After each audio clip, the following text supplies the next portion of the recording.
So இங்கே இந்த இடத்துல ரெஃப்ரிஜரண்ட் உங்களுக்கு தெரியும், இதுதான் வந்து it's act as a medium, it travel through the circuit in the different phase change, okay, gas to liquid or liquid to gases, okay, in order to absorb the heat and release the heat into the atmosphere, okay. So இப்போ ஜென்ரலாக அப்படி நான் சொல்ல போனேன் அப்படின்னா, so டிஎக்ஸ்னா direct எக்ஸ்பென்ஷன் unit.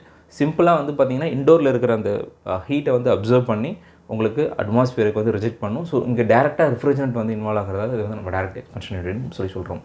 So இதோடைய main advantage அப்படின்னு வந்து பார்த்திங்கன்னா, இது வந்து ரொம்ப easy installation and easy maintenance இருக்கிற ஒரு சிஸ்டம் இது. அதுமாதிரி வந்து காஸ்ட் எஃபெக்டிவ் சிஸ்டம், அதுமாதிரி வந்து காம்பேக்ட் டிசைன் வந்து இது இருக்குது, அதேமாதிரி எனர்ஜி எஃபிஷியன்ட் சிஸ்டம். ஸோ இதெல்லாம் வந்து advantage of DX air conditioning system.